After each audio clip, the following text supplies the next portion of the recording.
Hi guys! So today Globe Scott Trout is going to visit Italy. It says Buon Natalia, which means Merry Christmas in Italy. I just arrived in Rome and I'm staying with my friend Gianna. We are anxiously awaiting La Befana to arrive. La Befana is an old friendly witch who flies around on her broomsticks and delivers gifts to children. So they believe that La Befana brings the gifts instead of Santa. Says, these little La Befana dolls are for sale in a little shop. Italy has many great sights to see. This is the Colosseum in Rome. Gianna lives there. Did you know on Christmas Eve many Italian Christmas uh, Did you know on Christmas Eve many Italian children dress up as shepherds and walk through the town caroling? Another fun Italian tradition is children hide a letter in their father's napkin, promising to be good the next year. So, Buon Natalia. In Italy, Christmas lasts 3 weeks. It starts 8 days before Christmas. The first 9 days are full of prayer, and then the celebrations continue through January 6th. Italians decorate with nativity scenes, and the nativity scene was originated in Italy, so that's where you get the scene of the manger scene right here. Children do not open presents until January 26th, so you'd have to wait another 12 days after Christmas when they are visited by a good witch named La Befana. The legend says that La Befana was told baby Jesus was born but got lost on her way. She has been flying around on her broom giving gifts to children and searching for him ever since. All right, so that is actually the story that we're going to read today. We're going to read this Legend of Old Befana. And if you look at the pictures, this book is actually written and retold by Tommy DePaula too.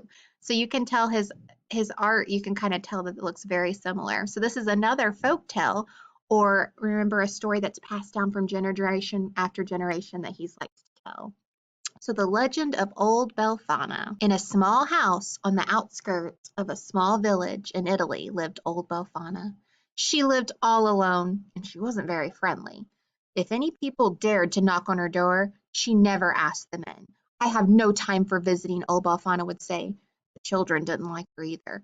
Cranky old lady, they said, and the way she is always sweeping. That was true. Every day, every morning, and every afternoon, El Befana would sweep with her broom. She swept her little house, she swept her front step, and she even swept her walk all the way down the road. Now, El Befana sounds a lot like some of the other characters from the other stories that you read. Do you remember? That's right. In German, you remember Cobweb Christmas? She was sweeping all the time and cleaning, and she found out the miracle afterwards. And then also, if you remember Babushka, Babushka was cleaning and everything too. Sometimes a delicious smell of things baking would drift from old Belfana's house.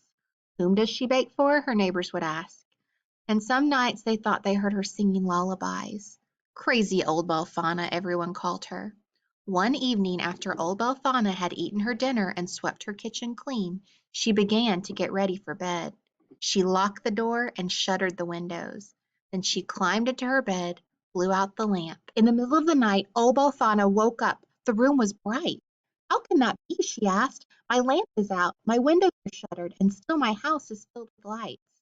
She got out of bed and crossed the cold floor. When she opened the shutter, a sudden burst of light poured into the room. In the eastern sky, she saw a brilliant light, which seemed to grow before her eyes. "Harump," said old Bofrana, closing the shutter as tightly as she could. "How am I ever going to get my sleep when the dark has turned to day?" All night she tossed and turned, and she didn't sleep a wink. At dawn, old Bofana got dressed. She ate her breakfast, then took her broom, and like she always did, every day, every morning and afternoon, she swept her house, she swept the front step, she even swept the road, the walk, all the way down to the road. When she neared the road, Albafana stopped and listened. She heard bells twinkling. "It's probably just the wind," she said. Sweep, sweep, sweep. Again she heard the bells. "It's probably just the birds singing. Sweep, sweep, sweep." Once more she heard the sound. "My old ears play tricks," she said. Sweep, sweep. Suddenly, over the hill came the most glorious procession.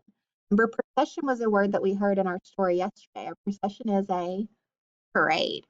old Befana had ever seen. Camels, horses, elephants, and people, a splendid sight.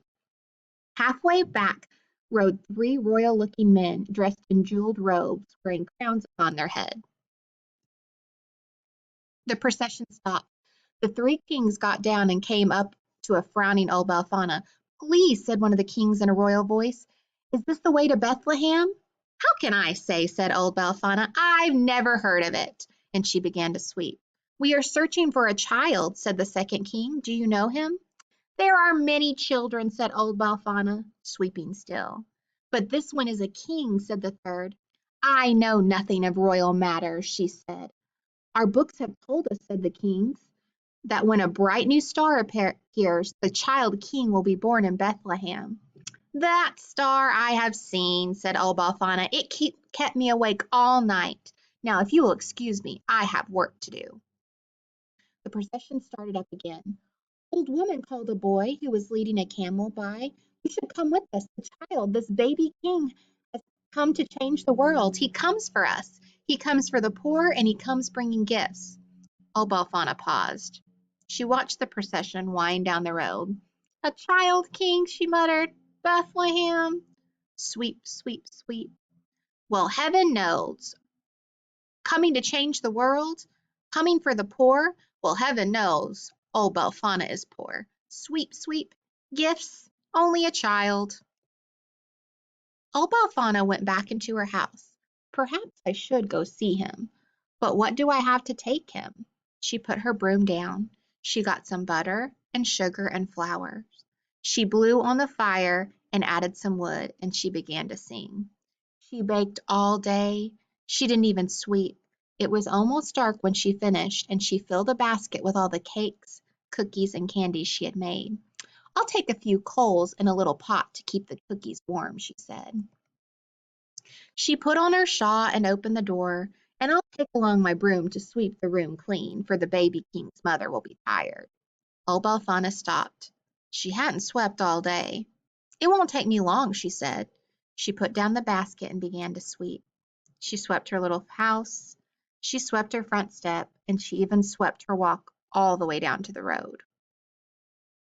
Then she locked the door and gathered up her basket. She pulled her shawl around her and took up her broom. Old Befana was on her way at last. She ran at first, ran and ran and ran as fast as her legs could carry her. The sun had set, and she still ran. But now the stars shone brightly. Her breath came short. Her legs ached, but she ran a little bit slower. At last she sat down beside the road. Old Befana could not run any more. "I should have left earlier. I'll never catch up," she cried. "And where is Bethlehem?" She closed her eyes and gave a long sigh. "I'll never find the baby king." Suddenly the sky was filled with light, and heavenly angels sang, "Glory to all men, the new king is born. Tonight is the night of miracles." Old Befana rose to her feet. Tell me where he is," she cried, picking up her basket and broom. "I bring gifts for the child." She began to walk, then run again. "This is the night of miracles," the angels sang. "Wait," she shouted, "you must help me. Show me where Bethlehem is." Old Befana began to feel lighter. She ran faster and faster, so fast it took her breath away. She was running in the sky. It was a night of miracles. Old Befana never caught up at last. She never found the child in Bethlehem, and she is searching still to this day.